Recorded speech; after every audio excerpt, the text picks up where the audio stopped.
Good afternoon, everyone. Thank you for tuning in. Let me begin by acknowledging our Budget Director, Susie Park, who's with me today. I'm happy to report that today's City Council session covered a variety of topics. We introduced our latest ordinance to reduce demolitions in certain neighborhoods, helping ensure that development does not destabilize and displace long-term residents and medium-income residents. In addition to that, we approved Nancy Andrade as the Commissioner of the Chicago Commission on Human Rights. We updated Chicago's public health policy apparatus by adding diversity requirements and streamlining the functions of the Chicago Board of Health. Introduced over $16 million in funding for improvements in Chicago parks. And importantly, we approved our $1 billion water partnership with the City of Joliet. Unfortunately, today's session didn't include taking an important step in addressing the many ongoing health and housing disparities exacerbated by COVID-19, which continue to bear down on Chicagoans. As a result of the actions by Alderman Burke and Lopez, we didn't get to approve a measure that delivers $377 million in federal funding for Chicago's ongoing COVID-19 responses. This would have included $179 million in new federal grants awarded to the Department of Public Health to support city's ongoing COVID-19 public health response, as well as $79.8 million in additional funding awarded to the Department of Housing for rental assistance. All this additional funding is a result of the coronavirus response and relief supplemental appropriation that was approved by Congress last year.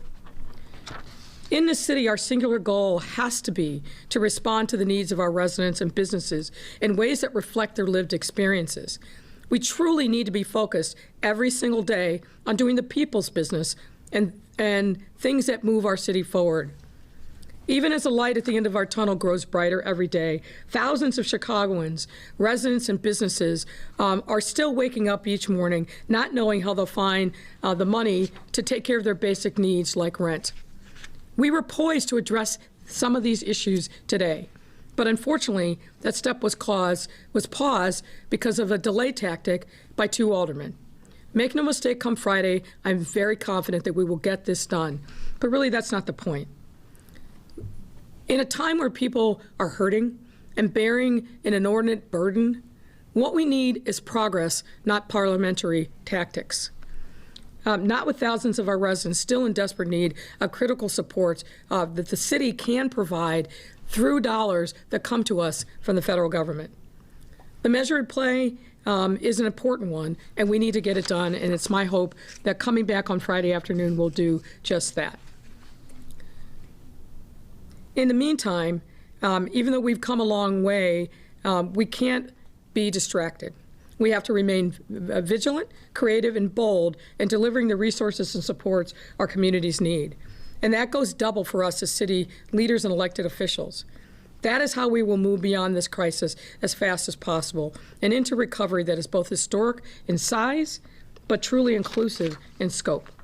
With that, I'm happy to take any questions that you have. Hi, I'm Megan Hickey. I'm with CBS Chicago. I want to start with this hot mic issue. We had a couple requests from our newsroom, from Cranes, and from Fran Spielman. You were heard on an open mic saying, "You've got to be effing kidding me," when Alderman Rosanna Rodriguez-Sanchez was wrapping up her remarks about the Black History Month resolution.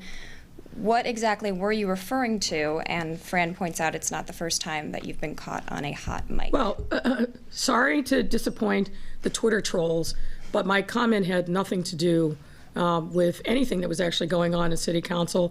I've explained that to Alderman Rodriguez, and she understands that. Okay. Also from Fran Spielman with the Sun-Times, why did the decision by Burke and Lopez to defer and publish the vote on federal stimulus funds prompt you to adjourn the meeting and summon the council back at 3 p.m. on Friday? What is the urgency? Also, Alderman Burke has raised serious questions about the $281 million in police department spending. That's apparently why he joined Lopez in delaying the vote. He ridiculed you for calling those questions, quote, just dumb. So, as we always do, we spend a significant amount of time making sure that aldermen are fully briefed on every matter that the administration is bringing forward. We did the exact same thing this time, led by Budget Director Susie Park. And my understanding is that Alderman Burke didn't take advantage of the opportunity to even attend a single one of those briefings. The issue was further explored during the Budget Committee, which my understanding is he tuned in for that, even though he's not a member. So there was ample opportunity to address whatever issues or concerns that Alderman Burke had. Even in addition to that, we provided him with very specific information, which my understanding is he's still having some difficulty comprehending. We need to get this work done. As I pointed out, there are valuable streams of money that are going to go to benefit everyday Chicagoans who have been struggling through this pandemic. So we need to get it done. So yes, we're coming back on Friday at 3:30 so we can get those monies into the hands of residents that need them the most. Okay.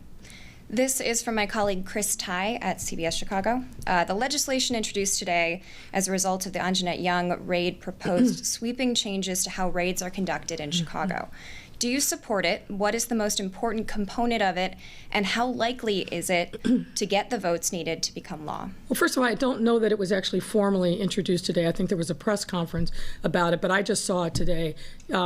As the aldermen know, there's a cadence in which you would need to introduce matters. But fundamentally, as I said back in December multiple times, and the superintendent of police said, we instituted new changes that went into effect regarding the search warrant policy. Those changes went into effect in January of 2020. So I directed Superintendent Brown, and he and his team have been working diligently on looking at other ways in which we can make the search warrant policy really best in class across the country. And it's unfortunate that, to my knowledge, none of those aldermen certainly didn't contact me or anybody on my team, and my understanding is they didn't contact anybody in leadership at the police department. Nonetheless, next week we will be revealing revised general order regarding search warrants. Okay, so at this point you can't say whether or not you would support it? Well, I haven't really had a chance to look at it because they didn't contact us ahead of time. We just got a copy of the ordinance. We'll certainly review it, but more to the point, the police department itself has been working diligently.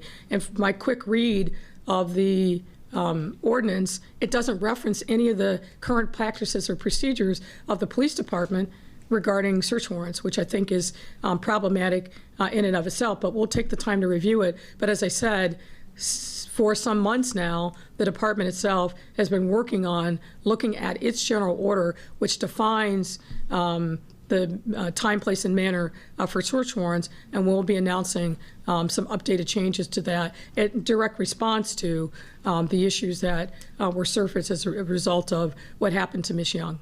Okay.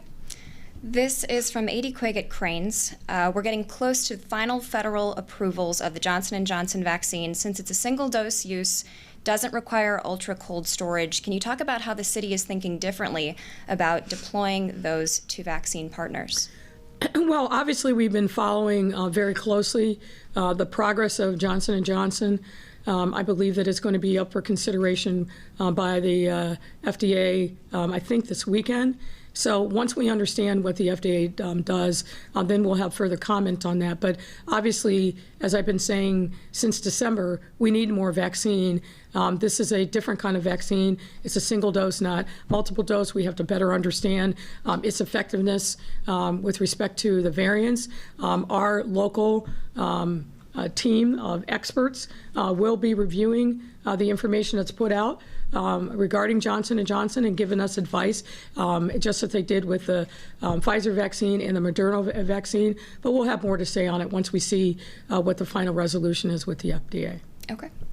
Similar question from Jesse Kirsch, ABC7, but he wanted to know specifically how quickly and what impact do you expect that it would have on Chicago's vaccination effort? Well, again, I can't really answer that until we understand whether or not the FDA approves it. Assuming that they do, news reports that I've seen suggest that there will be some time period before that vaccine is actually produced and available to cities like Chicago. So it's really going to depend on first what the FDA does and then what the manufacturer tells us in terms of the availability of that vaccine.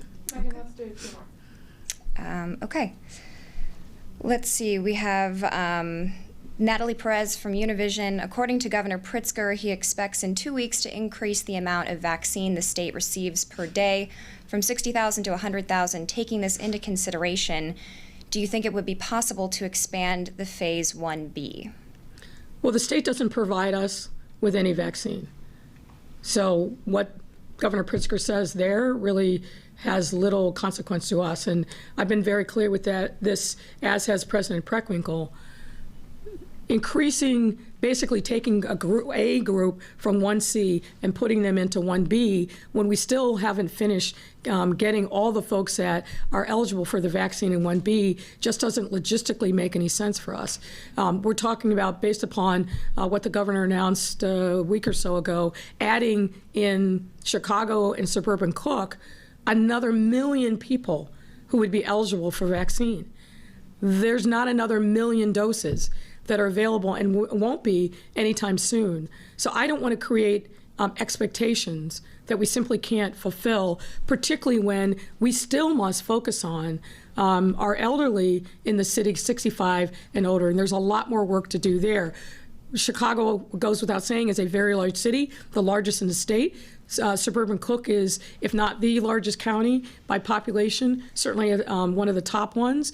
We have a different, not only in terms of size, but also a different demographic mix than other parts of the state. So a one-size-fits-all approach to this doesn't work because we are different than other parts of the state when it comes to the people in our city and our county that are most vulnerable and need to get the vaccine most urgently. Okay. All right, last one. If I've got 3, is it okay if I just do the, I don't want to leave anybody out? Okay, I'll do it quickly. This is Bill Cameron, WLS. What do you think of the notion that the Chicago statues of Abe Lincoln and George Washington might be problematic? Well, I'm not going to get ahead of myself. I think what the Monuments and Murals Committee did was identify those statutes and murals and other historical markers that are worthy of conversation. And I think they are worthy of conversation. But let's be clear, we're in the land of Lincoln, and that's not going to change. Amy Jacobson from WIND. Since the CTU wouldn't go back into schools until the vaccination process began, how do you feel about the possibility of mandatory vaccinations for all Chicago public school teachers by next school year? Well, I have to push back a little bit on the premise of the question. We have a very specific written agreement with the Chicago Teachers Union, and there were teachers, of course, that were in schools before they got vaccinated. I think the vaccination protocols that were developed as a result of those negotiations and the vaccination distribution pods that the CPS has stood up are going quite well. Of course, there are a number of teachers that had vaccines through private means, but I think it's important for us to offer the vaccine to the entirety of the CPS community, and that's precisely what we've done. Okay. And then just lastly, I sent this to your press office, but Aaron Gettinger from the Hyde Park Herald asked that I ask you this specifically. In the last month, I've covered press conferences in person with the governor and Representative Bobby Rush. The White House holds daily press briefings in person with multiple reporters. Having to ask questions through a TV news reporter is biased against print and radio reporters, especially those on the City Hall beat. Why, when people can eat in restaurants, kids are in school, and you have been vaccinated, is this still a policy?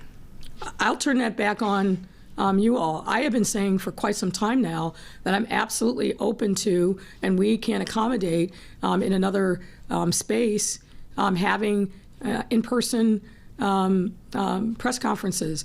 I've asked the City Hall Press Corps multiple times now to come up with a specific plan and protocol and to get back to us. We haven't heard back yet. I know that there is not universal agreement that the media wants to all come back in person, but I stand ready whenever you all tell me you're ready to come back in person. Obviously, people are getting vaccinated. We can accommodate a large group in social distancing and other facilities. We're ready to do it, but I'm going to follow your lead. I'm not going to compel people to come to in-person press conferences if that's not the wish of the majority of the City Hall press corps. So I'm going to lob that ball back over the net to you all and tell you to talk amongst yourselves and talk to our press office. We are more than willing to conduct full in-person press conferences. All right, I'm all done. Thank you.